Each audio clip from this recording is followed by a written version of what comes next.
So, ladies in the house, do you like jewelry? Yes. Yeah, maybe you like jewelry, right? You like jewelry. What is a famous jeweler maybe in this mall? What would be the name of it? TSL.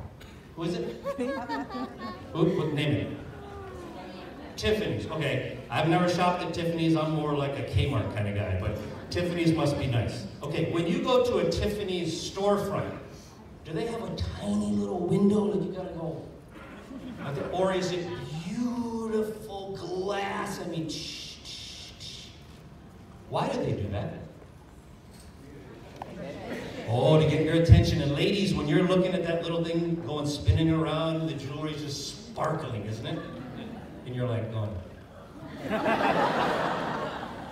You're getting excited over that jewelry, yes? Okay, now what do they do with the price tag?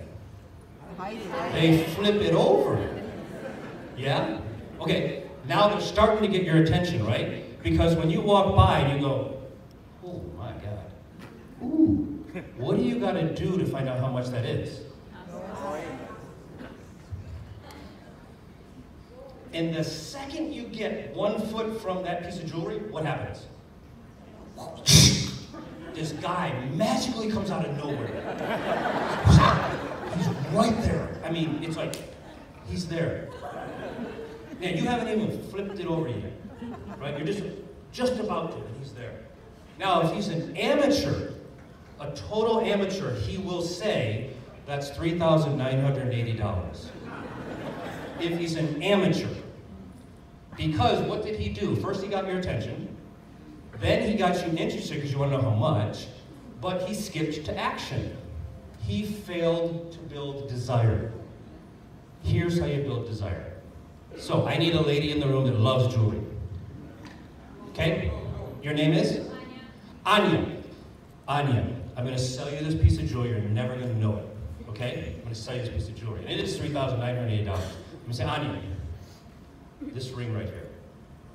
This is one of a kind, number one. It's a beautiful ring. Are you married? Not yet. Okay, but you have a boyfriend. You say, yes, I have a boyfriend. So, Anya, you and your boyfriend are going out for dinner. Your boyfriend has just given you this exact ring. You're going to the best place in town, and you just stroll in.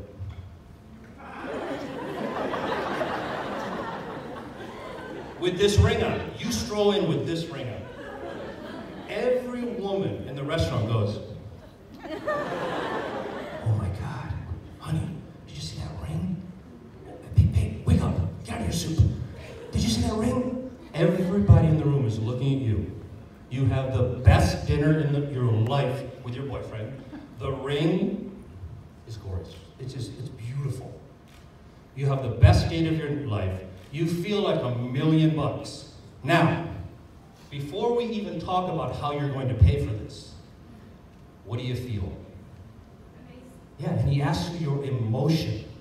He doesn't ask you what you think. That's what all of you are doing. You're saying, what do you think? Do you want one? What do you think? You're missing the emotion of the desire. And thank you very much for that. So, after we get to action, it's a done deal. This is what's missing in Enagic today. We aren't building desire to change our lives.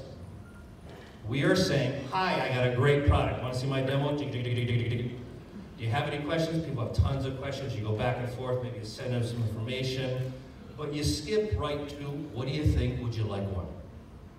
And the client says 9 out of 10 times, what? No. I'll think about it. I gotta ask my wife or my dog or my hamster or somebody. I don't know, I gotta ask somebody. I don't know who it is, but I gotta ask somebody. But the minute you say, what do you think? You steal from them the emotion that comes from the desire stage. How do I know this? Because your boss, Mr. O, talked about this all weekend long. He talked about excitement. Where does excitement come from? It's an emotional state, right? All right, everybody, think excited. Okay, I'm excited. No way. You can't think your way to excitement. Right? It doesn't happen up here. It happens over here, down here, around here, up there, right? You have to get more emotional in Enagic. You have to get tons more emotional. How do you get emotional? That's where the next slide comes in. Okay, just press the little thing once. Boom! You have to script your story. And by the way, your story is not a medical testimonial. That's not your story. If you think all you have to offer is, my left butt cheek used to hurt, I drank some Kangen water, and now it doesn't hurt anymore. That is not your story. It isn't. Because if Annika hears that and says, well, my left butt cheek doesn't hurt, I guess I don't need your product. Right? It's too narrow, it's deceptive, and it's not the Enagic way. I've never, ever, ever heard Mr. O give a medical testimonial, except when he talked about Louis Vuitton farts, right? When he talked about going to the bathroom. And he's joking with you there. He's having fun with you. He's never made a medical testimonial once on stage with me. Why not? He doesn't believe in them. He doesn't believe our job is to cure cancer. He actually believes our job is to cure the stress in your heart, the hole in your wallet, and your body, right? And he does that, he means that holistically. He's not here to cure a disease. And the last time I heard, this cancer will kill you faster than any other cancer in the world. Right? It will. It will. JD told you exactly what was happening in his life. I guarantee what kept him up at night was money. He had a sick wife. He didn't know how he was going to help her. He had a desire to create income to help his wife. You have to ask yourself, your clients have that same desire. They really do. So you have to script a story that is so much more powerful than, I used to have this, now I don't have it. Because what if you meet Annika? Annika's in the prime of his life, he's super healthy, and he's giving you hints. Well, you know, I got a lot of kids, and gosh, the mortgage is kind of expensive. Yeah, but pH 9.5. But let me tell you about negative ORP. And he's like, well, yeah, you know, money's kind of tight these days, and you know, my wife got laid off work. Oh, can I give you this study about how it cured brain damage and all this stuff? He's like, Don, you're not listening. And remember when we talked about the picture up there? If you saw one thing, your client saw another. Unless I pay attention to what Annika is saying and what he's not saying, I haven't scripted a story. So here's a little bit about how that story could go. One example. And we call this the jailbreaker speech.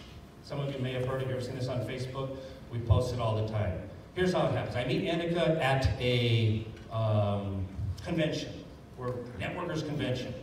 And Annika says, hey Don, what do you do? And I said, well, Annika, what do you do? She says, well, I'm a banker. I have 2.5 kids.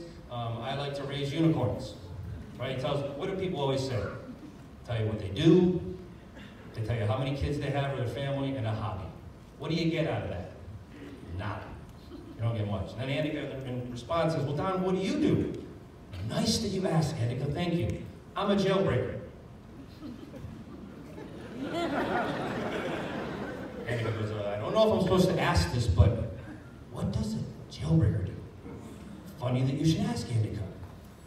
I find this place called a jail, and I interview people, and I find that most people are in one of three jails. Either they're out of shape, they want to get back in shape, their body's all beat up, they're not taking care of themselves, they're smoking too much, they're eating the wrong food. We're going to call that the body jail, okay? Bad physical condition. And there's a second jail, which is even worse, and this is called financial jail. They're not earning enough money, their bills are piling up, they're arguing with their wife every day because there's not enough money, and that's a really terrible place to be. Then there's this third jail. This is called relationship jail. My God, they don't get along with anybody. All their friends have left them. They're thinking about getting divorced. Everything is just crumbling. Once I find out which one of these jails that they're in, 1, 2, or 3, I walk up to the jail cell. I put in my secret special key that I have. Okay, Annika, financial jail. Okay. And I let him out. What do you think the next thing Annika's going to ask me? Yeah, what's he going to ask? How do you do that, Don? If I can change the conversation from what to how, now we're talking. Now we're talking, right? And that's a technique that you're going to be able to change the story to how do you do that, Don? Funny that you should ask. I'd love to share with you the story of Enagic. Here's how we liberate people from that jail. And you've all got stories. You've all got amazing stories, but they are not medical testimonials. Now, if I proceeded to tell him a medical testimonial, what does that have to do with getting out of financial jail? Zero. But what if I say, Andika, I used to be under so much stress with finances. The end of the month, I just trembled. I didn't know if there was going to be anything left in the bank account. Oh my God, I just couldn't get along with people. The creditors are calling me. But I found a way in Enagic, by helping others first, that I could be rewarded financially. Totally changed my life. As a matter of fact, it changed my zip code. Now I'm enjoying things. I can now give more to charity than I ever did before. I can give to my church. As a matter of fact, I paid off my parents' home. That kind of story then tells him, it's possible. So I think you are hope givers. And if you can learn to script a story that has meaning, you'll always and always, always build a team. So remember at the beginning I talked about, oh JB, I made a sale. Making sales has nothing to do with telling stories. But the minute I say, JB, Andika joined my team last night, I am so excited. He's like 10 Romies in one, and I got him. I'm so excited he joined my team. Now we're talking about stories. The story begins with, Andika joined my team. And it ends with nothing. We're never going to end the story. Because it's going to, Andika and I are going to be outlived by Enagic. So will you. Enagic is going to be here in 300, 400, and 500 years. Your grandkids are going to tell stories about the time you had a Malaysian convention and only 300 people came, because the future conventions, then you need football stadiums. Hundreds of thousands of people came, right? You're going to remember that. You're going to be one of the people sitting there saying, let me tell you when I was a 1A. Oh wait, let me have my private jet come pick you up, take you to my house so I can tell you about when I was a 1A. Okay? Wouldn't that feel amazing? Yeah. Those times are waiting for you, but they start with excitement. Mr. Oshiro nailed it yesterday when he talked about excitement. He nailed it. Excitement will always trump knowledge. Excitement will always trump knowledge. You can tell me everything about water. By the way, I know very little about Kangen water, but I am super experienced in it. I know very little about Kangen water, but I am super experienced in it. 13 years of drinking it, 52 years old. Don't quite have Mr. O's energy, but it changed my life. I don't need to know the science. I don't have to answer every question, but I am massively experienced in Kangen water. 13 years ago. Mr. O is the only one in the world living that's drank it for 40 years. Do you think he knows all the science behind it? No, but do you think he's experienced in Kangen water? Number one in the world. No other person has his experience with Kangen water. Come from that place. You'll influence a lot more people. Learn to script a story. Use things like the jailbreaker speech. Go for that excitement. Remember we talked about IDA, attention, interest, desire? Desire, desire. If you can build desire, if I can work with Andika and I can have him dream about the day he gets out of debt. Maybe he promised his wife, honey, I'll take you on a honeymoon. Boom, they got married, they had massive debt, things went bad, he could never take her on that honeymoon. Could never make her happy. Andika, can you imagine when those first couple of checks come in, you bank them, and then you make that first down payment on the great trip you're going to take your wife on? It's like, yeah, Don, man, I can see that. That's dream visioning. You have to do much more of that. Get people to dream. Get them to imagine what things are like. Anybody ever bought a house? Yeah, when the realtor showed you the house, what did they do? This is going to be your bedroom. This is going to be your living room. Why do they use that word? They want you to start imagining. Yeah, the couch is going to go here. You have the table's going to go on. The TV's going to go over here. You start dreaming in your mind what that house is going to look like. You haven't even bought it, but you're already dreaming. That's the key to Enagic. And I think Mr. O is a pro at doing that. He gets people first and foremost to believe in themselves, then to believe in the product. Right? First self, then product. It's very, very critical for him. Believe in yourself first so you can do it. Then the product. You know Mr. O walked barefoot? He walked barefoot to school. He's never been to college. He walked barefoot to school, barely passed high school. right? Then he's a country guy from Okinawa. They made fun of him in Tokyo.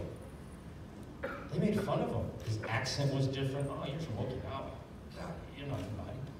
He created an adjunct for people like him. So you could compete with the elite. You could join the ranks of the elite from any position in life. So I think he is a jailbreaker himself, and I think we are all freedom fighters. You are out there to give freedom to people. Maybe not in the exact same way that it happened for you. If you say, well, I'm just here for the product. It changed my life. Left butt cheek used to hurt, drank the water, doesn't hurt anymore. Wonderful, but not everybody's like you. Not everybody's like you. My advice is find out which of those 3 healths is most critical to them and deliver that. And be open. We talked before, it's about being a chameleon, yes? I don't go up to JB and say, I have a great product that I know a lot about and you don't. How does that feel? If I said that to JB, he's like, wow, that doesn't feel good. Right? Imagine Andika. Andika walk into your house. Dad, come on over for dinner. Cool, Andika. Go into your house. Go upstairs, look around, come back down. Andika, we got a problem. It's like, what's wrong, Don? You have the wrong toilet paper. You have the wrong toilet paper. What? You are using white toilet paper. I have purple toilet paper. It's the best. Like, it's the best toilet paper in the whole world. You don't know. Me, I got the right toilet paper. I'm here to save you, Andika. I'm here to get purple toilet paper into your house. How is he going to respond to that? Say, Don, dinner's off. Go home. Right? We can't do the same thing with Kanye water. We can't say, I know the best product in the world, you don't, and I'm here to save you. Right? People don't respond to that. But they do respond to, will you get to know me? Remember the interest stage? How can we get along together? So if I'm constantly talking to Andika about how we are going to get healthy, how we are going to make money to change our families' lives, how we are going to build a team, that's collaboration. Now I've got not only his attention, his interest, he's desiring to make that true, and he's going to make the right action to make it happen. So, you have a choice today. I'm almost done, but you're about to walk out that door at the end of today. Okay? You can just be entertained today and say, oh, it's a cool movie. I heard some speakers talk up on stage, they said some stuff. For about a week, I'm going to be motivated. I'm going to go out there and change lives, and then. Right, you got a choice to do that. That's one choice. The second choice is, you can leave, go through that door, get on your phone, call everybody you know. Every single person. And don't prejudge. Don't say, he doesn't need an adjunct. You have no idea. That guy driving the Mercedes-Benz that you think is rich, it's paid for by 3 credit cards. All right? He doesn't have the money you think he does. All right? That guy you think is super healthy, he's not. He's got some issues. The guy who you think has the perfect marriage and the relationships are all squared away, it's not. Right? So don't prejudge anybody. So I challenge you, the minute you walk past that line of the door, talk about being excited, talk about making actions come true, and then do the deed. Sound good? I've been happy to be here with you guys. Take care.